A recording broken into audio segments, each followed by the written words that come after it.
Where are you today?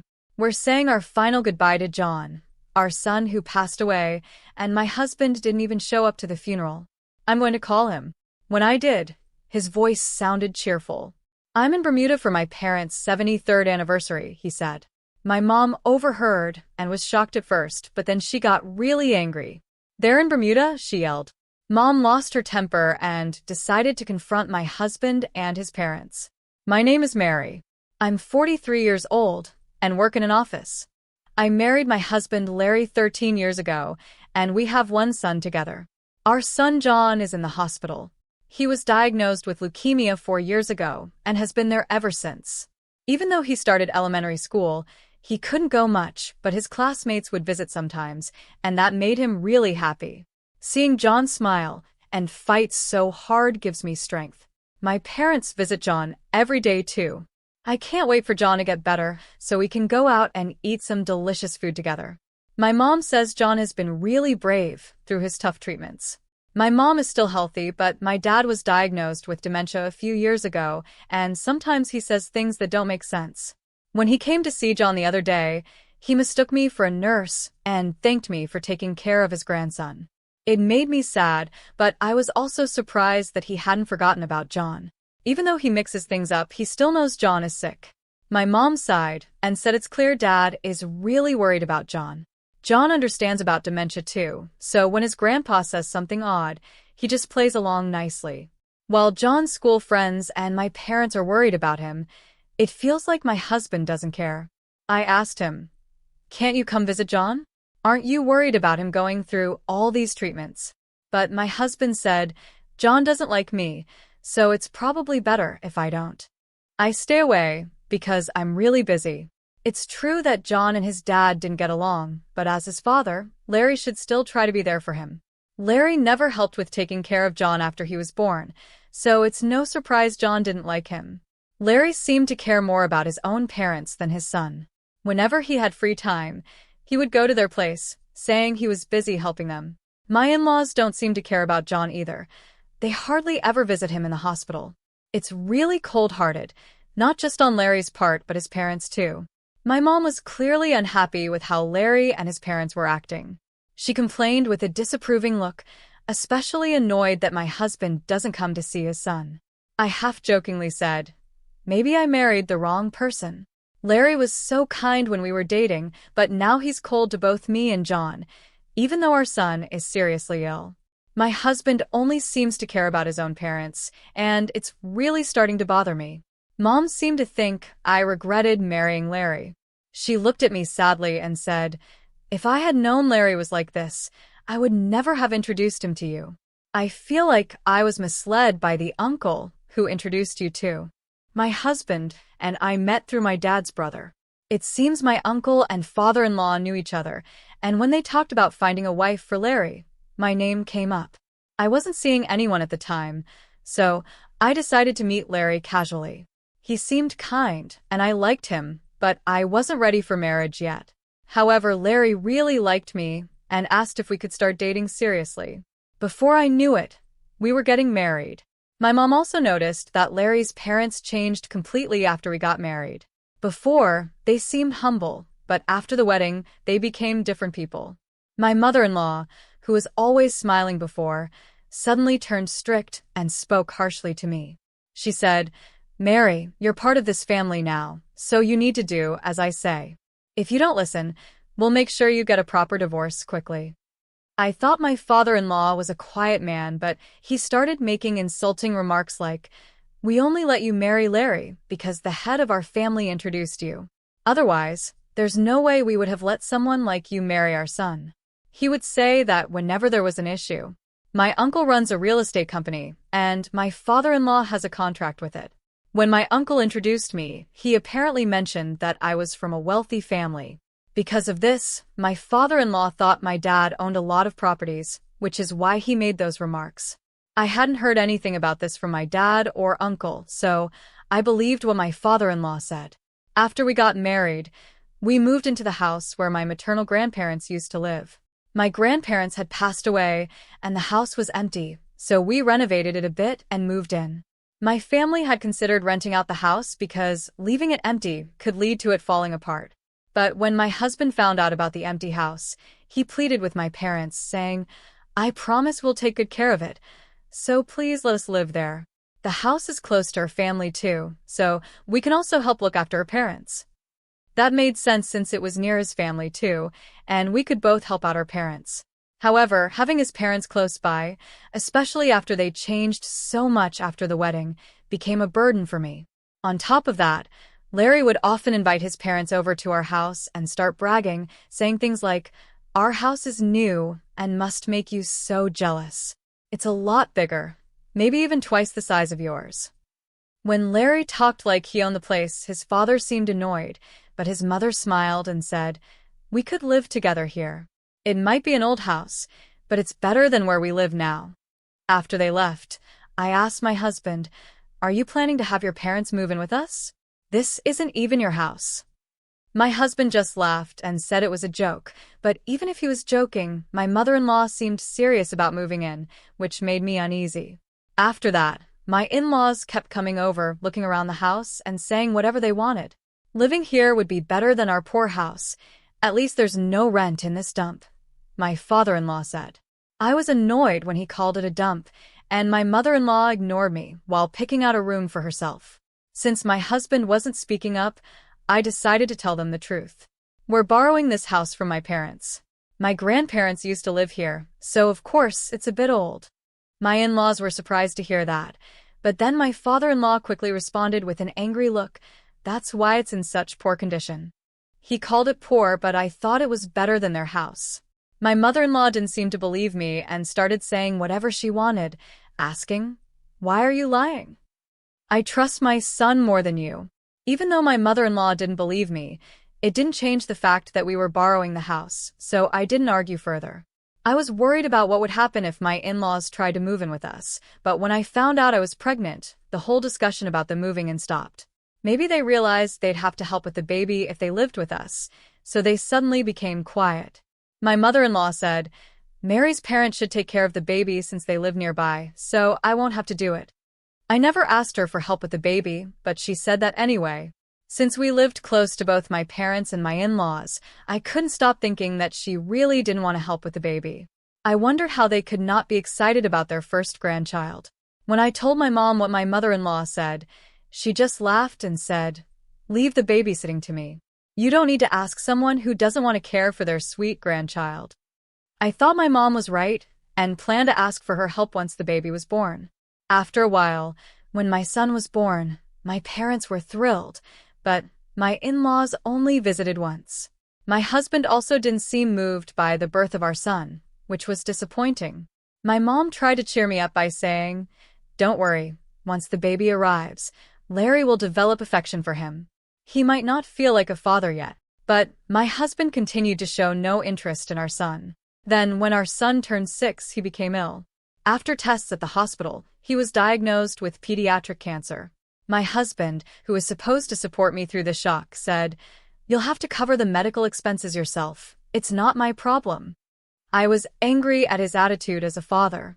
My mother-in-law also made harsh remarks saying, "It's because Mary passed on her genes that John has cancer.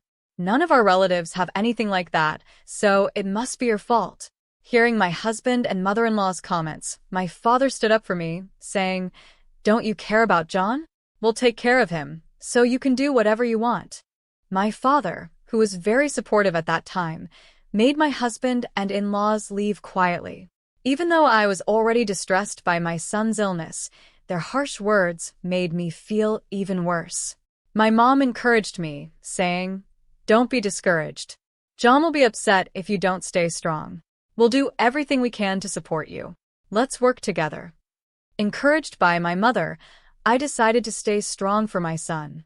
I realized I couldn't rely on my husband anymore, so I focused on taking care of our son and working. My parents, who were already retired, helped with looking after him, and I was very grateful. Even though our son was diagnosed with pediatric cancer, his condition improved, and he was able to live almost like a normal child. However, my husband started questioning if our son really had cancer and accused me of trying to deceive him. He would say things like, is John really sick, or are you just trying to fool me? Seeing our son playing happily, my husband continued making inappropriate comments. I ignored him because talking to him seemed pointless. After the diagnosis, my husband wasn't around much. He spent a lot of time at his parents' place, which actually made things easier for me since all he did was complain. My parents came over to help with our son, which made my husband seem even less interested. But after our son was hospitalized 3 years ago, my husband started spending more time at home. He would say things like, "Leave the housework to me. You can go to the hospital. By the way, how about giving me this house?" When I came back from the hospital, he would smirk and make these comments. I ignored him, but I could tell he was more concerned about the house again. I was annoyed, thinking about how he was planning to move in with his parents without caring about our son. Around this time, my father was diagnosed with dementia, and both my mom and I were busy, so we couldn't focus on our house. We hadn't explained my father's condition to my husband or in-laws, so even when my father came over, my husband didn't seem to notice what was happening. "Your parents came over today, but they were just walking around. Aren't they going to help with John?" my husband would say, acting relaxed. Since I couldn't take my father for a walk alone, my mom always accompanied him. Explaining everything to my husband seemed too exhausting, so I said nothing. My uncle also visited occasionally and often had serious discussions with my mother. I was curious about what they talked about since my uncle always looked serious. When I asked my mom, she only gave vague answers. While I was worried about my mom and uncle, my son's condition worsened. I had been prepared for it, but seeing how critical it was overwhelmed me. With my husband being unreliable and my father suffering from dementia, I had no choice but to rely on my mother. When I updated my husband on our son's condition, he said something shocking. "I'm busy right now, so stop calling. You handle John's situation." I was furious at his lack of responsibility as a parent and seriously considered separating from him. After a while, my son passed away, and I was in such shock that I couldn't do anything. My mother and uncle took care of everything, allowing me to stay by my son's side. Just before the funeral, my uncle started to panic, asking, "Where are Larry and his parents? They can't skip the funeral, can they?" Seeing him so stressed, I called my husband and asked, "Where are you? It's time to say goodbye to John." My husband replied, "I'm at a party celebrating my parents' anniversary. I told you not to call right now." Hearing his voice through the phone, my mother and uncle were furious. My mother turned red with anger and said, "He's in Bermuda." I hadn't expected anything from my husband, but finding out he went on a vacation to Bermuda while John was in critical condition made me lose my temper. "You knew John was in a critical state and still went on a trip? I feel sorry for John for having a father like you," I said before hanging up the phone. Holding back tears, my mother comforted me, saying, "I will never forgive them. Don't worry, everything will be gone by the time they return from Bermuda." I was so confused by my anger and sadness that I didn't fully understand what my mother meant, but I knew I had to stay strong for my son. Thanks to my uncle and mother, the funeral went smoothly. After the funeral, I was left feeling lost. I had centered my life around my son, and now I didn't know what to do next. My uncle advised me, "Leave the future to me, Mary. You should go back to your parents' house and take it easy." Following his advice, I returned to my parents' house and helped take care of my father while settling in. My workplace was considerate and allowed me a long break, which was a relief. When I had almost forgotten about my husband, I received a call from him. "Mary, I can't get into the house. Did you change the locks?" "Changing them without notice is awful," he said, sounding panicked. I replied, "I haven't changed the locks. I'm planning to end things with you, so don't call me anymore," and then I immediately hung up. After a while, my husband called again, sounding even more frantic. "My parents' house has been demolished. What's going on? There's even a land for sale, sign up." "I don't understand what you're talking about," he said. I told him, "I'm going to hang up and check with my uncle," and ended the call. When I checked with my uncle, he seemed pleased and asked me to come over to my in-laws' family home. I went as he instructed to see what was happening. When I arrived, I found my husband and in-laws standing there, looking shocked. My husband demanded. What's going on? My parents' house is gone. Did you do this because we didn't take you to Bermuda? Did you tear down the house because of that? Frustrated by my mother-in-law's confusing accusation, I replied, I could never do that. I had a funeral to attend. Just as the situation was getting tense, my uncle and mother arrived. My mother yelled, people who didn't even attend the funeral have no right to complain. You should at least reflect on your actions. Larry and his parents went silent for a moment, but then my father-in-law began to complain. You can't just demolish the house and sell the land. I'm the owner of this property. Seeing my father-in-law's strange claims, I started to wonder if he might be suffering from dementia. He proudly presented a contract, saying, we got the house and land from your father. Here's a contract to prove it. The contract he showed had my father's signature, but it looked suspiciously unofficial. Moreover, it stated that the property was given away for free, which seemed impossible. This contract can't be valid. Besides, my father is suffering from dementia and can't make sound judgments, I said. Larry's parents insisted the contract was valid, claiming they didn't know about my father's condition. My mother then spoke up. This land is registered under my name, so he cannot sign the contract. You knew my father was suffering from dementia and forced him to sign, didn't you? I was shocked by my mother's words, but Larry and his parents were even more unsettled. As my father-in-law refused to believe her, my uncle showed everyone the land's details and lease agreement. The land and the building both belonged to Mary's mother.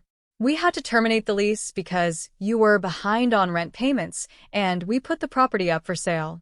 We repeatedly tried to arrange meetings with you, but you ignored us. We had no choice but to take legal action, my uncle explained. Larry's parents stared at the documents in silence. My father-in-law asked, were you behind on rent? Why didn't you pay? My mother-in-law, looking confused, admitted, I thought it was fine since we became relatives with her uncle. Then, she revealed the truth. Actually, we were planning to deceive your father into giving us the land, so we didn't think we needed to pay the rent.